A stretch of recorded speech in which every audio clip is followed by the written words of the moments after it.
Are we ready?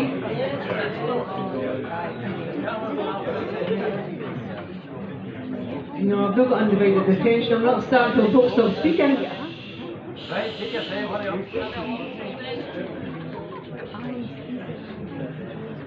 Annie, shut up. It's my turn. Well, you're sitting up.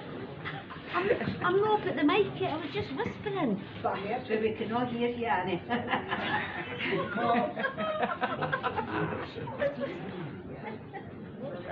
Sorry. Okay.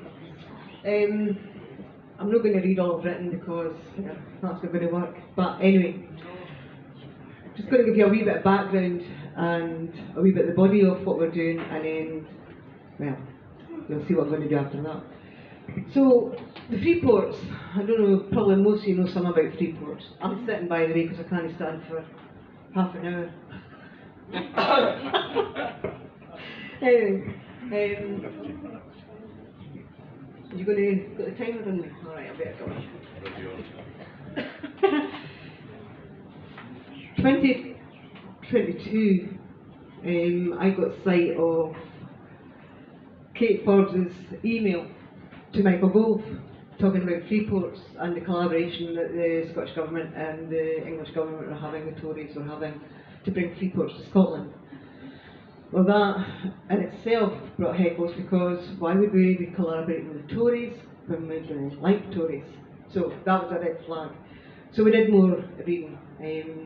Graham Bell, he's been here today, and I talked about it a lot, and we just wanted to protest, but we realised very quickly that we couldn't protest because nobody knew about them. So what do? We decided eventually to have public meetings. And with that in mind, we needed a team, so I spoke to Salvo and Jan and Dave Llewellyn here. They're very instrumental in the very early days, and in the first 2 or 3 months actually, of getting this project off the ground. And without them, we probably wouldn't be where we are today. So we worked on that. We had our first public meeting in August 2023 in Inverness, to a very small crowd, because nobody knows about them. At that meeting we had Alf Beard speaking. He was fabulous, as he always is, but he knows about Freeports, he knows about ports, and Freeports are definitely not a port. They're not free. They're actually special economic zones, the width of which can be up to 75 kilometres, which is about 46 miles wide, which is definitely not a port. And they're corporate entities which the public have no say in. So that was our first meeting. We carried on and we did 6 more. But on that time we found out such a lot. They're not green, which is what the Scottish Government have put in front of them. Green, but they're not, because green for us, and green is what's been bandied about across the world really for the last 3 or 4 years. But they're talking about energy, green energy, and getting rid of fossil fuels. But Scotland was already going in that direction anyway. I mean, when you look at our offshore wind farms, if you go into the Scottish Crown website, we've got wind farms right around the country in the water, and we've also got loads on our land. So the green was just a nonsense. And also the money. Apparently in this email, well, it's not apparently, because I've got emails if anybody wants a copy of them to see what she says, but thanks the UK government for providing money for these schemes. So we tried to find out more about that, and we didn't until this year actually, when Angus Brendan McNeill released an audio tape of the committee meeting that he was chairing, and it was Steve Barker, I believe, who was the business secretary, Tory, Conservative, and Angus wouldn't let it go until he actually got Steve Baker to admit that the money is coming from Westminster government, of course, but it comes out of the Scottish budget. So with that, of course, then you'll know the Scottish budget is going to be depleted, and maybe that's what Shona Robson signed off on. I don't know, because she did sign on a lesser budget. And we're also, the Freeports are also involving councils. So Highland Council, Fife Council, Edinburgh Council, and Falkirk Council are all involved. And they're all putting in what's called seed money. So, seed money. That's a start-up thing. So all these corporate businesses are getting money from Scottish Government, twice, because Scottish Government's also put money in, and the councils. So then you ask yourself, what's getting cut? Because clearly services are going to be cut when there's no money to spend on it, so what is going to be cut? I mean, if you look at what the Tories are cutting, is that going to carry on in Scotland? Probably. Anyway, moving on. We'll have to find, I'll have to look at my script for a minute because I've lost the place. What's next?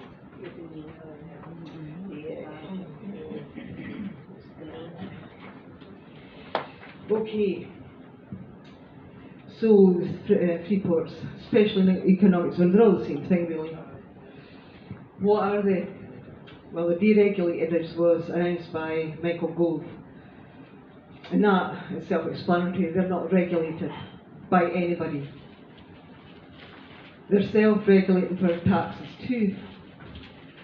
And the tax office has been told not to get involved, so all these big corporations are going to say how much money they're generating, and we'll decide how much tax they're going to pay. Well, we know how much Amazon pays. And that's, by the way, in the fourth Freeport. Amazon's in the fourth Freeport. So we'll not be getting any taxes from any of those corporations.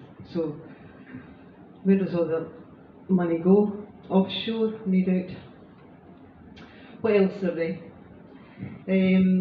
Autonomous. Well, that's self-explanatory. What else? Taxes waived for 10 years. So the corporations that signed up have a 10-year waiver on taxes. And they've all got 25-year contracts, that's a joy. So basically what they do is they function pretty much the way as the City of London does. So the City of London itself has been going since England was created. 1066, I think, was that? Was it 1066? Yeah. So we know from international Freeports, we've had a look, and to be fair, we've got a lot of our information from David Powell, somebody might know from Twitter. He's done this research for 5 years or so. The issues with Freeports in these areas is tax evasion, that's a given. Also, smuggling, drugs, people, art, weapons, crime by any other name is really just a byproduct of these Freeports. Employment rights, well, really there isn't none, because as far as we know up to this stage, unions have been disincluded for a lot of we know that from Aberdeen, from Inverness, because we had what's his name, Conor Cheney from the RMT. He came to speak at one of our meetings and spoke very well about what's not happening as regard to employment rights.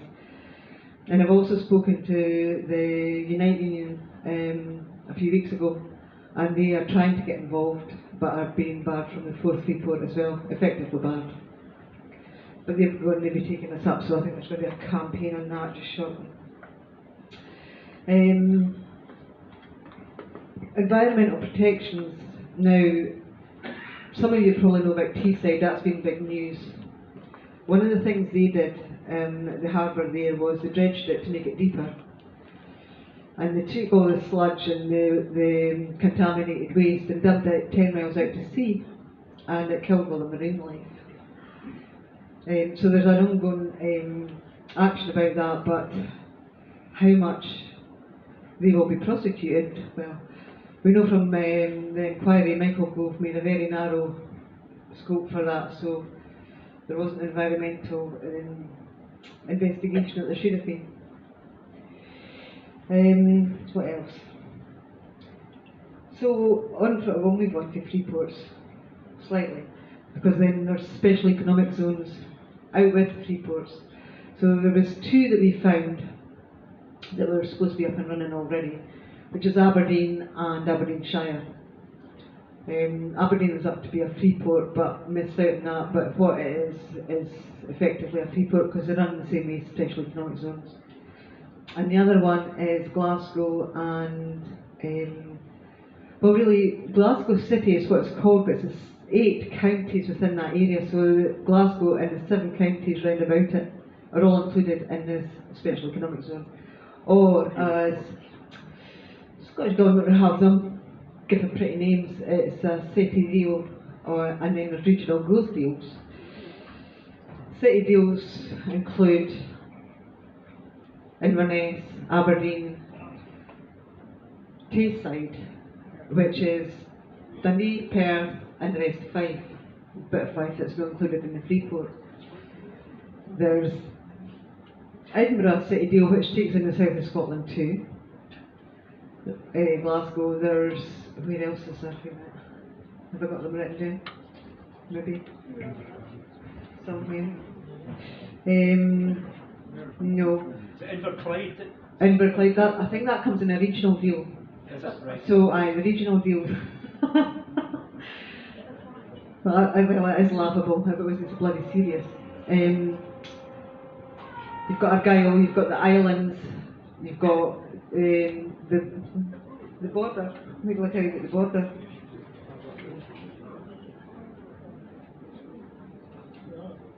Have I got it written in here? The border, which takes in the Dumfries and Galloway borders, also takes in Carlisle, Cumbria and Northumberland. Very nice, that's for Scotland, but there we go. Maybe we'll just claim it back, who knows. Everywhere except Milford. Yeah, I don't know about Milford. Is it independent? Yeah. So, and the boasting that every part of Scotland will be included in one of these deals. And some of the deals take more than one.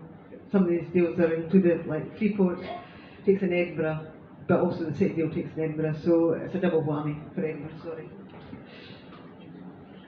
Say that loudly. Compulsory purchase order. What Teesside does Scotland? I can't hear you. What Teesside does not lose, that Scotland will lose, is Scotland's GDP. So every time you get a fee for 45 million as a whole money, it won't go towards the GDP anymore.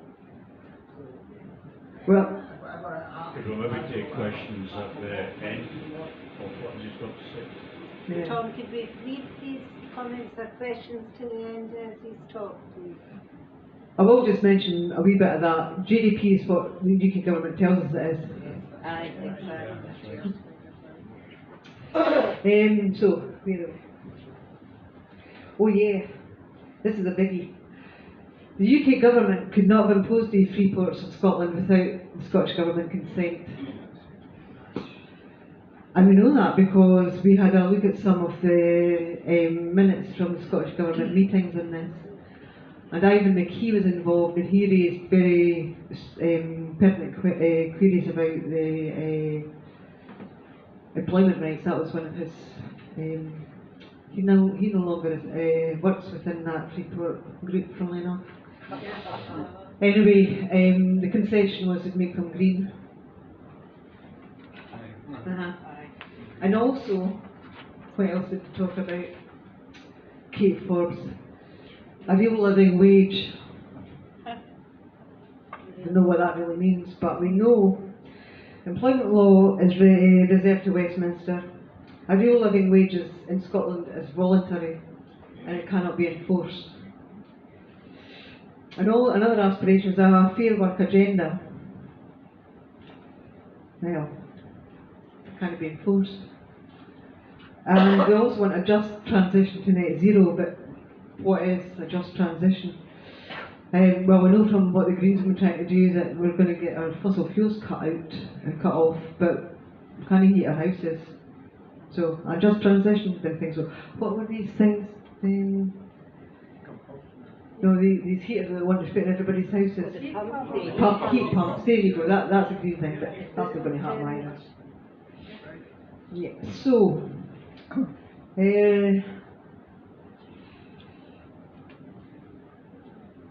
some of talking about the city deals and that, there's been a bit of argument, especially on social media, about some of these city deals were agreed 2011 to 2014, and that's right, but all these deals had to comply with the EU regulations at that time. That doesn't apply now. Yeah.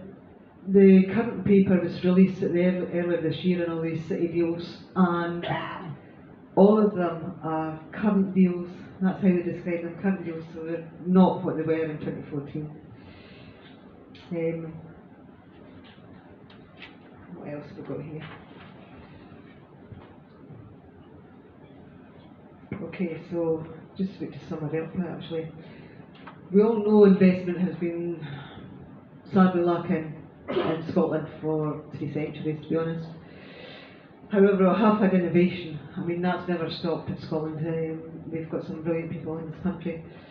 But that investment in infrastructure is badly needed, but we don't need a corporate takeover of our country. You know, we've got enough wealth in this country to do it without big business and corporations taking our money and offshoring it. What should be done with all this money is ending poverty.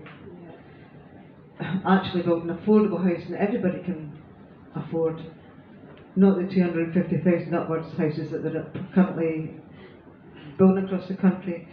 Their health and social care is on its knees. It's not doing the job it's intended to do, and that's deliberate as well. Another thing that we know from these zones is particularly functional now is Edinburgh, Glasgow, Aberdeen and Dundee. It's 20-minute zones where people are being restricted to, well, you can't drive in a city if you've not got a posh new car. How many folk have got a posh new car? No folk that live in cities, that's for sure. So you've got to walk everywhere, you're not allowed to take your car if you're poor. Well, who says we can't do that? Because we've already heard today several times, we're sovereign Scots and nobody asked us, and how dare they infringe our rights? And that's exactly what they're doing. Right, so as I said earlier, we held 6 meetings in the Freeports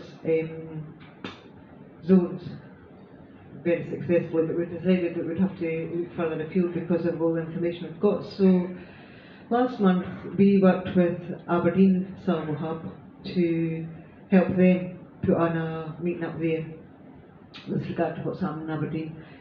And we'd really like to do that across Scotland, not us to put on the meetings, but to help everybody across Scotland to do that. So if anybody's interested in doing that, speak to us through Salvo emails.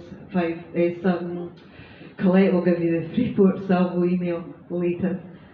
And if anybody wants to be actually active and join our group, you'd be very welcome. Speak to us again and we will make sure that happens for you.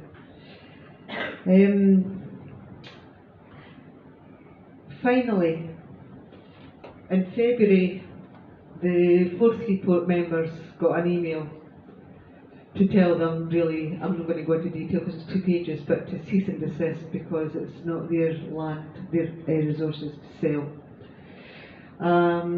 And beginning this week, the Inverness consortium got an email to the same email, and it also went to John Swinney and Kate Forbes, so I'm sure they'd be delighted to read all that. Recorded delivery, folks.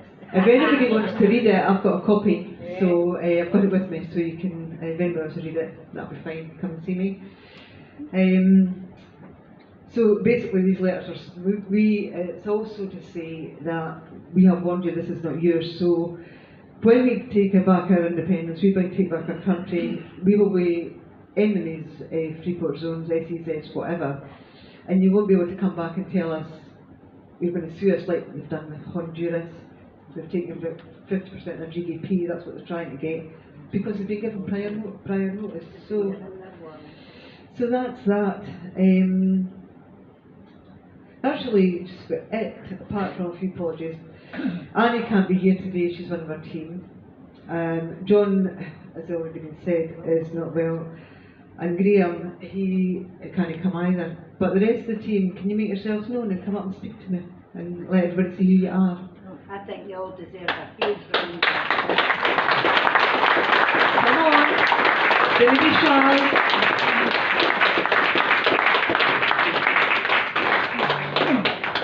Well done, all of you. You two. In fact, you three. Come on, don't be shy.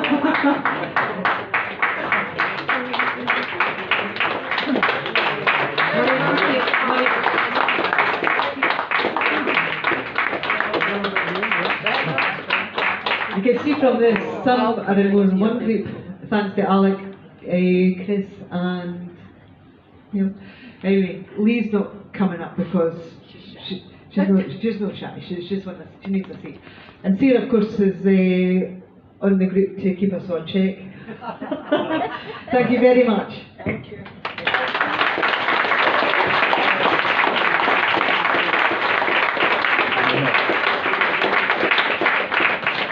It may not look like it, but we're actually, because Ian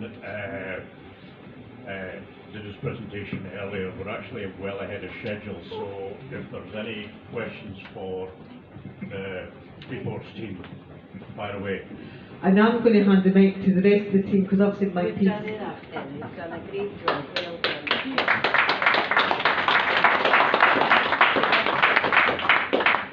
Anybody is out there, anyone know what a compulsory purchase order is?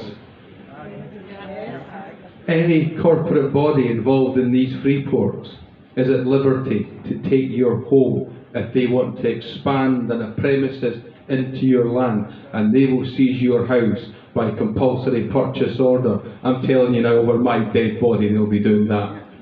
So quick comment from the rest of the team, or anyone for a comment? Jim Dealey in the house here. What question was it? Hello. Hi. Compulsory purchase. I was just Got a wondering. question over here. Hello there. Hi. I was just wondering what Isa had said. Isa, I think, presented it there about David Powell. I've watched a number of things and videos, YouTubes and stuff, and also an Independence Live from David Powell, I think it was. I'm just wondering if you've actually linked in with him or had him involved in any discussions or talks for yourself. Well, the very quick answer to that is yes. We were in contact with David about just under a year ago, and he's actually came along to a couple of our Freeports meetings, actually just the teams meetings that we have on a Thursday night, and he's actually spoke at a couple of the public meetings, and also, which I can't believe it was like 5 weeks ago, Sarah and I were speaking in The Hague at the Netherlands for Scottish Independence rally, and David actually stays in The Hague, so Sarah and I were very fortunate that we actually had a bit of time the following day, and we spent 4 hours chatting to David, so he's very much on board. But one thing was actually very good, meeting David, we learn from each other. You know, we are a team and we're learning something every day. But on the very first meeting that David came to with the Freeports team, we talked to him, we spoke about sovereignty and why our fight regarding these free ports is completely different to what England and Wales are having regarding the free ports, because they're not sovereign, we are. So actually David, he kind of looked at us quite bewildered. What are you talking about? What's this sovereignty? What are you talking about? So we actually sent him a lot of stuff to do with Salvo and what our sovereignty actually meant. So we're learning from each other, and that's why it's so important that people get on board. You ask questions, and if we don't have the answers, then we've got the research team and we're all researching every day, but communication's key. So yeah, we've got a lot of involvement with David, and we obviously repost his stuff, but we would say if you don't already follow him on Twitter, now X, it's European Pow. European Pow. Question Hello, here. my question. Question. Hello, can you hear me? Yep. Yeah. My question is Salvo or any of the team doing anything about cybercurrency? Because they're going to get rid of, they're trying to get rid of paper money. You know, of course, it's going to affect all of us, you know, and go on to this digital currency. Does anything on that? Not regarding the free ports at the present moment, no. No. That's Just use cash. Any other questions, right?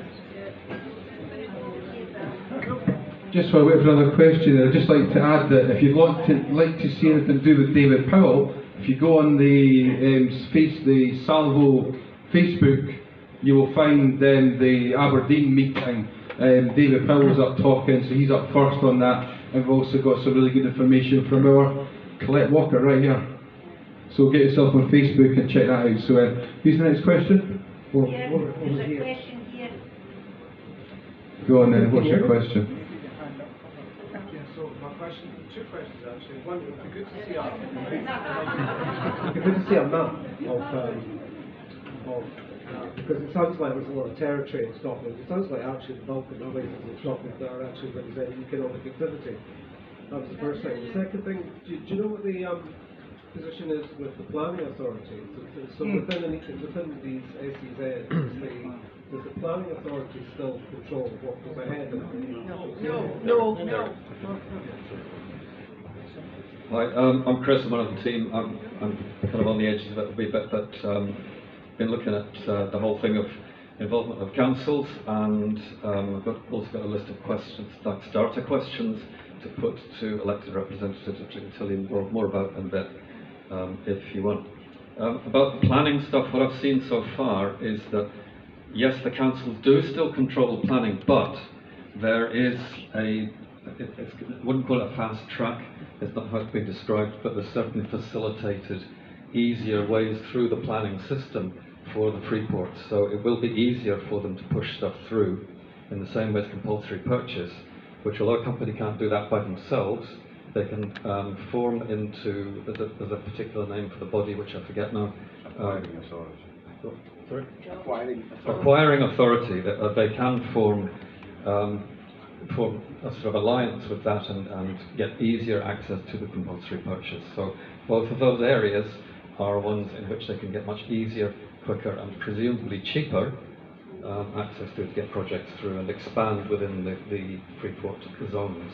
Because within the zones, which are very big, the zones are the 45 kilometre radius areas, geographical areas. They're not perfectly circular because of various adjustments that can be made to expand them to compensate for sea areas within the zones. But within the zones, you can then set up tax sites or custom sites. At the moment, there's a designated number that they can expand in future, and they can potentially expand their operations in future. So there's a huge amount of detail. Certainly for my part, I've only just scratched the surface of it. I feel like I'm in a museum with a tiny flashlight just trying to find my way around. But that's certainly what I've found so far. If anyone's got more up-to-date stuff on that, more detail on it, then please please correct me on that. Does that answer your question? Yeah. So it's I wouldn't say it's there's not no planning regulations, but it's reduced. It'll be easier for them to get through, and it's still the replies I've had from my local councillor, who's investigating some of this herself, are that none of it has been really specified just yet. So a lot of the regulatory stuff, they're still working out how to flex the regulations, and this is now that the Freeports have gone live. An answer to the currency question here, then I'm coming over here, and then I'm coming here, right? Can you hear me? Yeah. When I was doing foreign exchange and buying and selling currencies across the world, the penny dropped. All currency is digital. It's a bookkeeping entry. So, although you get pounds, as they say on to be the bearer, the bearer is you.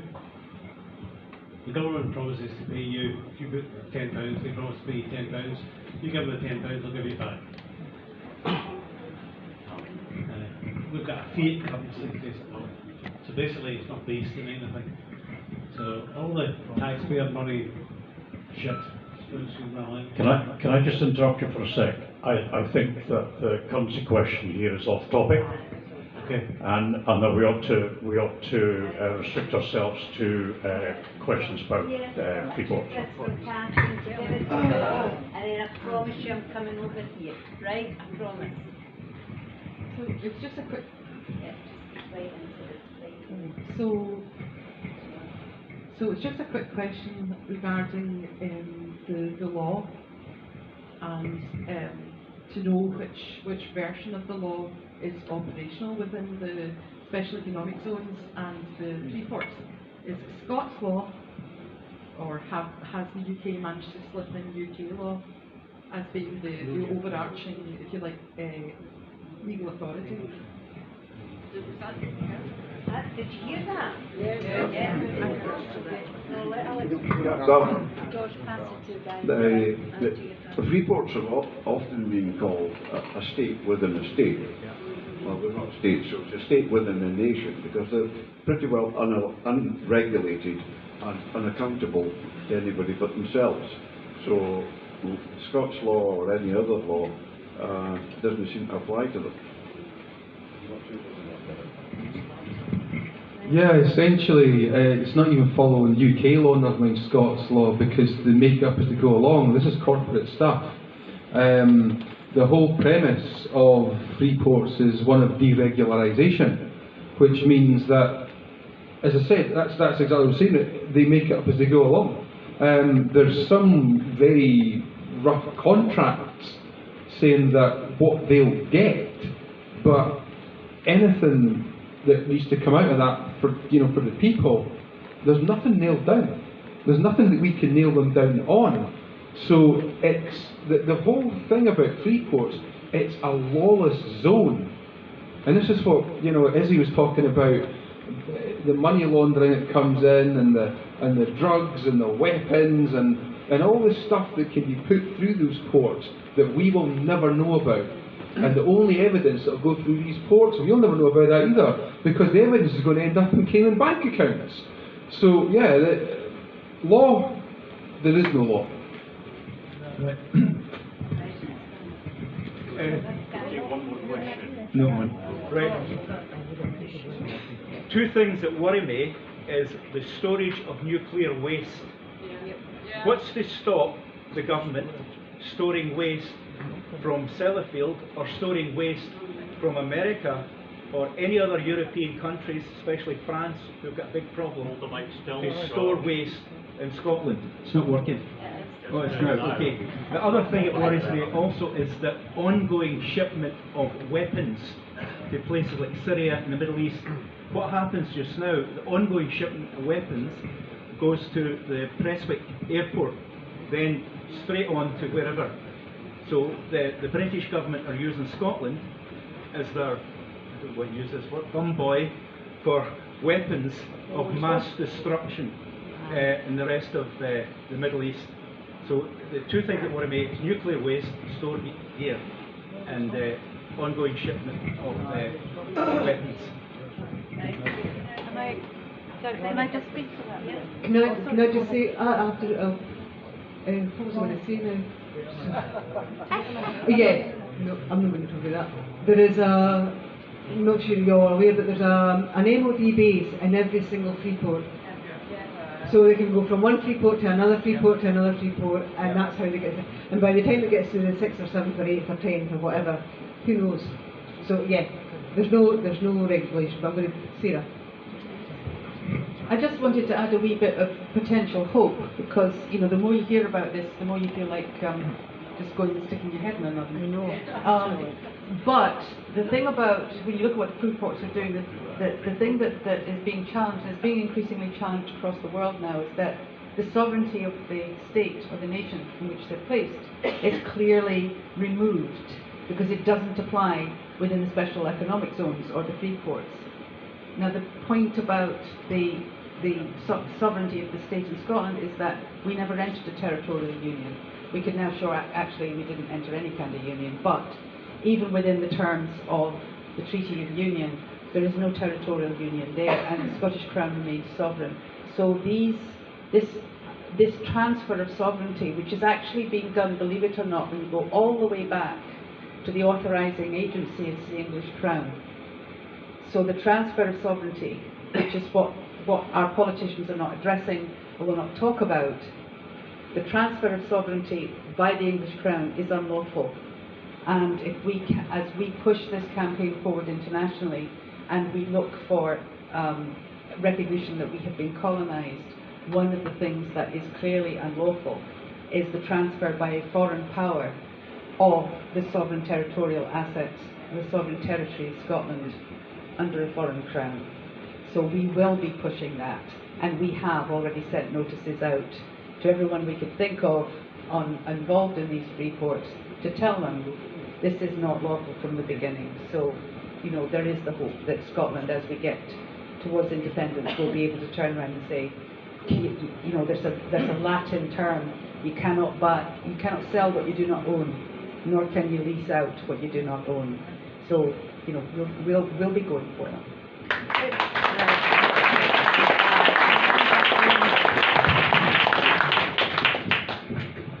Speak right into it, Ronnie. Right into the talk. Speak into it. Right at the end. Rockstar.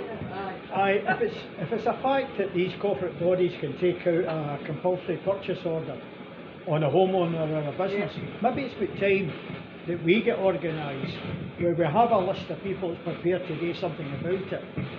So it's not easy for the sheriff's officers come in to evict somebody. So maybe there should be a list here that's prepared to do something. Yes. Because if that's a fact, it's going to happen. Yeah. It's not only your home.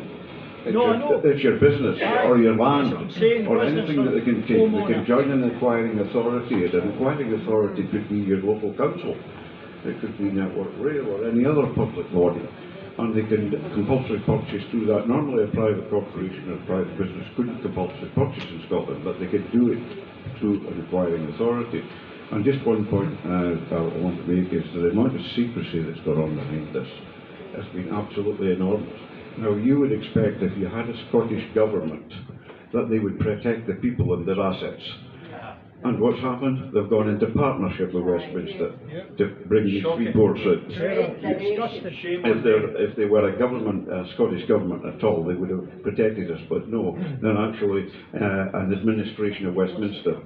And that's all they are. They changed the name from a Scottish executive to a Scottish government, but they didn't give us any extra powers. And just to make us feel good. Who feels good?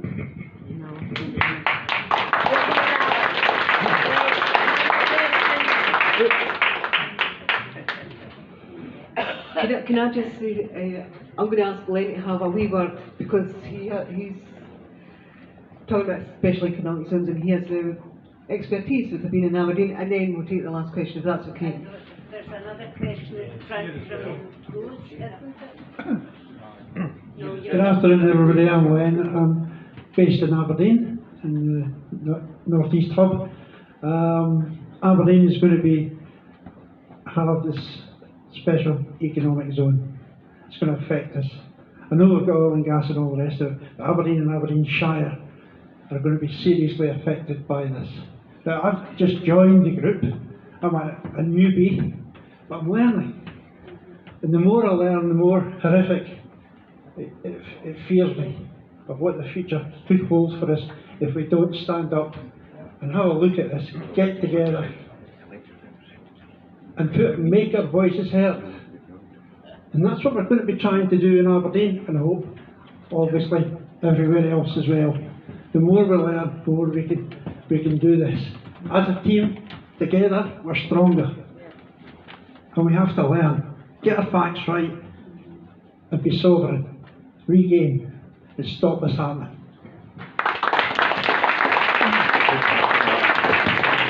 I think that's a great point to end this particular session, because There's somebody here wants to make we'll make slack at the end. Right, okay. Are we all right? We're So really. just a quick point that Fire away then, sure. what we've been told here is this is going to affect all of Scotland pretty much. So you've talked about how local authority budgets are going to get cut and how the Scottish budget's going to get cut. People in our local communities are facing cuts. So if we can tie that into that, and it also helps promote the cause of Salvo as well. And I think we need to organise and get into our local communities and connect all that up, and so get them to connect it. That's how we're going to do something about it. And that's how we do it. We make it personal to people and how it's affecting their community and their everyday life. It's clearly going to have a major impact. So let's get organised and let's get into our communities and let's get that message out there. And we can give the key messages and we can get it out to people and get out in the streets and get that out there. Absolutely. The Freeports Corps right now are beginning to organise hubs across Scotland. So it's time to step up and join the revolution. Just a very quick action that you can take. I did put up this on a blog post and I'm updating it with references as I go along. I started end of last year, writing a list of questions. The more I started reading through stuff about the Freeports from the government website, there's a lot of stuff in the public domain, a hell of a lot of information available, but you've got to look for it. And I put together a list of starter questions, which I've started trying to distribute to people at a couple of the public meetings. So if people are not sure what to start probing their elected representatives, councillors, MSPs and so on with, then I've only got this leaflet with me today. You can scan the code, get the link. It's a blog post which I am updating, and I will be adding to it with a leaflet that you can print out yourself as well, which again has additional questions about really where is the money going, who is really benefiting and how, and a few other things to do with fair work practices, the green stuff and all the rest of it. So come and see me if you want to scan this and take it forward. It's an action that you can take. Sounds to me like we need. Listen, we really need to finish now. I'm sorry. But it sounds to me like we need a 2-day Freeports conference, to be quite honest, right? Yeah. A couple of days where. Yes. Can I just take a minute to get them contact information, please? Yeah, that's important. Oh, for goodness sake! Oh, Jen, give me a second. Okay, so for anybody who wants to be involved, as Izzy said, we need people involved in your local hubs as well, and then we're going to be hopefully taking it out to local community groups, etc., etc. But first of all, if you want to follow our own social media, you can find us on X at Salvo Freeports, and there's also a Facebook page as well. If you want to get in contact with us, it's really easy. Freeports at salvo.scot. So if you send us an email, or if you want to join and get regular emails about the Freeports, but if you want to get involved, I would suggest you go and you speak to your local hubs and then get in contact with us, and we can do what we've done with Aberdeen last month and help them facilitate to hold a public meeting in your area and to discuss this, so then you can actually take it out to your local groups, because then you will be educated more to give the proper information, because language matters. We need to put out the proper information.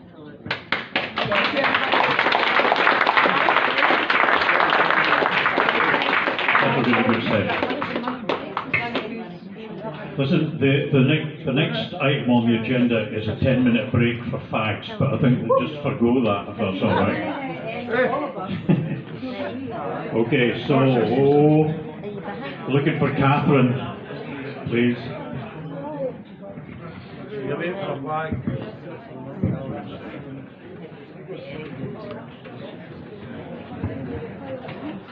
Catherine, you want the mic?